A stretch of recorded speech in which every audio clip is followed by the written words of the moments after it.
something you already know. The world ain't all sunshine and rainbows. It's a very mean and nasty place, and I don't care how tough you are, it will beat you to your knees. Islam, peace. Islam, brother. Assalamu alaikum. Peace. What's good? Walaikum assalam. Islam, peace. What's going on? Peace.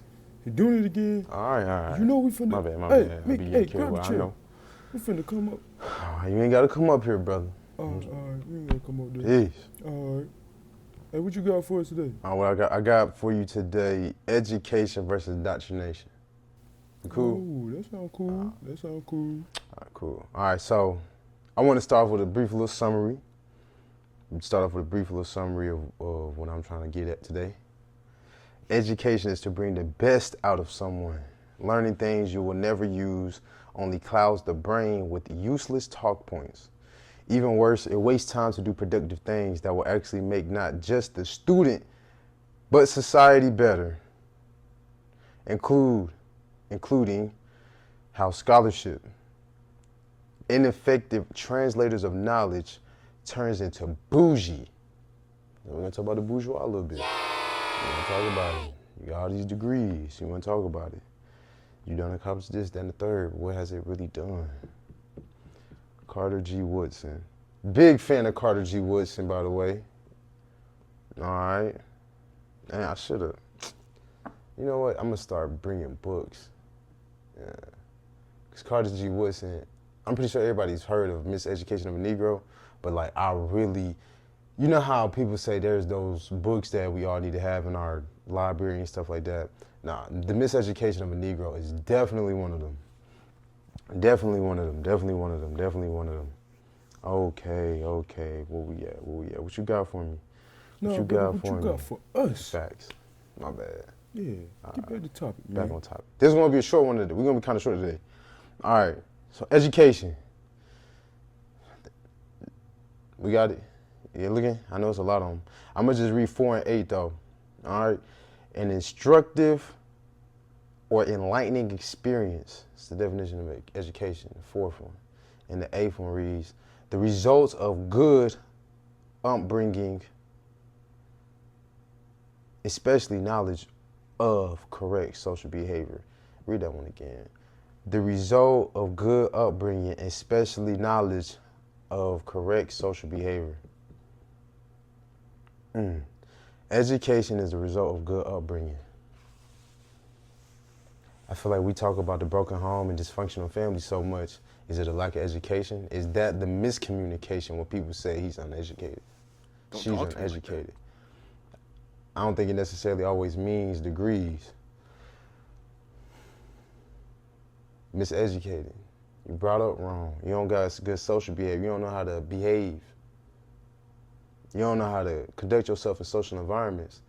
I was talking with one of the guys earlier, man. Good brother. And he was talking about, to paraphrase, he was talking about how, like, you know, he's coming across certain interns that he's receiving or youth, and he was talking about their skills. And this brother's very in tune and big heart for the youth. I think he was one of the first like people I seen with a microphone to actually talk about the difference. I mean the experience of COVID and how like the youth went through it and not the elders. And I was just like, oh my God! He has some big wigs. He brother man has some big wigs in the crowd too. So yeah. That's education. And then what I want to do now is bring up a clip from Jane Elliott. If you're not familiar with Jane Elliott, I want to say she's a former teacher. She had did a brown eyes, blue eye experiment or something like that in her classroom, and it basically went viral back before like viral was viral. I know she's spoken on plenty of platforms. Shout out to T.I. You ain't got to be a dope boy to have money. Expeditiously T.I. know she was on that platform too. Shout out to Tip, salute to him. I'm definitely keeping up with that and the word of the day. I ain't gonna lie, that brother be having words on there that I don't even be thinking is English. And then, you know how it is too, man. Shout out to one of the sheiks. Because I remember one of my first lessons was like, you know, you can think you know a word, but if you haven't looked it up, you really don't know it. He had words up there. I think one was like perspicuous, or I don't even want to get the sound of that ignorant. You feel me? That uneducated. They know these are not prescription. They just Blu-ray. I've been doing a lot of work on the computer lately, and I be trying to like keep my eyes from feeling fried. Y'all ever been on the computer or look at a screen? You look at screens so much in a day or in a setting that like, well, at least for me, my eyes feel dry. Anyways, my bad, y'all. My bad. Get back to it. But anywho, let's get back to Jane Elliott and let's watch this clip. Now, if you think that skin color isn't anything other than the body's natural reaction to the natural environment, get over it. So, if all white people are racist, according to you, can they be reprogrammed? Of course they can. Of course they can. Of course they can be. It's called education. I'm an educator. The word educator comes from the root duc dus, which means lead, the prefix e, which means out, the suffix ate, which means the act of, and the suffix or, which means one who does. An educator is one who is engaged in the act of leading people out of ignorance. At one point in one of her other lectures, she said, we are all of the human race. And I know previously we have talked about, we had showed a clip of Neil deGrasse Tyson talking with Uncle Shay Shay. And Neil deGrasse Tyson was on that tip of like, you know, we're all African. And then, you know, I kind of, not doing a hissy fit, but that's when I say define African. I like how she says we're all a part of the human race. I ain't gonna find that clip. Y'all go look up Jane Elliott. Y'all get acquainted with her. But anyways, I like how, I like how she said the human race and not African. Because African, then you have to really go back into the English language and understand, and you have to define African, because you may think you know what African means. And I feel like that's where that blur comes in. Because I feel like when we just try to simplify it to we're all just African, we're negating the evolution of the creation of Chinese, Australian, Austria, Madagascarian, Kenyan, all these different nationalities and just ethnicities, cultures, tribes, previous and past empires and things like that. When you just try to sum it up to just one continent, nah. Like define African. You know what I'm saying? I think it's define African. Because it's going to describe a certain people, what they look like, XYZ. Okay. And then these Africans, right? Now we're going back to the out of Africa theory. Now, Pete, see the map. Uncle Shay Shay had said something very interesting. I'm so glad he said Asiatics. Neil deGrasse Tyson was not in favor of that, which I understand. You know what I'm saying? I really understand. He's a bright brother. I'm not saying he's, you know what I'm saying, less than or anything like that. But I do believe he just comes from a very Eurocentric teaching. And there's nothing wrong with that per se, as long as you're not trying to force it on someone else and say someone else is wrong because they don't subscribe to your view of the world or the universe, the cosmos, or however you have it. So back to the map though. They went into Asia. Like if you look at the map, before this thing called the Middle East is the Middle East, is literally turning in from Africa into Asia. They went into Asia. And you see how these landmarks into Asia is way older than they are anywhere else in the world. Asiatic. So the first place I went into is Asia. And then I crossed the Bering Strait. Bering Strait, that means I'm going towards the Atlantic Ocean. Asiatic, full world, that's the whole world. We done crossed it all. All right. Now we're on indoctrination. I had to scramble around to get some definitions for indoctrination. But we found it. We found it. Y'all see the picture look a little different. All right, so indoctrination. To imbue, oh, matter of fact, anybody want to read this? I got you, brother. You said two. Go ahead, brother. All right, cool. To imbue with a partisan or ideological point of view, children who have been indoctrinated against their parents' values. Appreciate that, brother.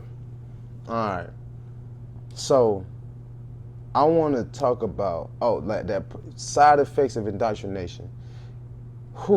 It wastes time to do productive things that will actually make not just the student, but society better.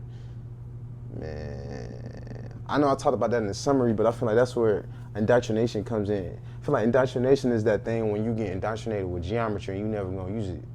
You could, I get it, yes, but to fail someone and to keep them back, and okay, this might be personal, and I might be telling them myself. In 10th grade, I may or may have not passed geometry. Dang, brother. Ooh. Ooh. Ooh. But just things like that, you know? Or, and okay, indoctrination as well. Like, we can go beyond just, you know, the whole learning about Christopher Columbus or this, that, and the third, and taking all these classes we don't want to, but indoctrination is like so subpar of education. Like, for instance, I feel like if we're gonna speak another language, right? Right. We gotta start teaching it in the education system way before high school. There's an elementary school here, they actually have like, they teach Spanish as like first language or something like that. So like they in elementary school learning Spanish. And I feel like that makes the most sense. You're a sponge, you can take it all in. It's not gonna really like affect you. Now you got this extra tool so you can go across the world. You can actually be an international being. I feel like we got passports to be international beings, but we don't really get cultivated to be international beings. But I do see a lot of more diversity actually coming into America, for real. Like even where I'm at, we got that the quote unquote Arab culture coming in, the Caribbeans, all the islands. You feel me? We got actually. I'm surprised at how many Mexicans been coming down south for real. And the thing was, I really didn't know Mexican was really a thing until I got to Texas. Until I spent some time in El Paso. I feel like growing up, we definitely had like Puerto Ricans and stuff like that, but not too many. But no, he rambling. I did it again over there rambling. He called himself. Look, back to it, education, indoctrination. Indoctrination, to sum it up for me, learning a whole bunch of nothing. Nathan. Learning a whole bunch of Nathan. Okay. And one thing I want to start doing better at is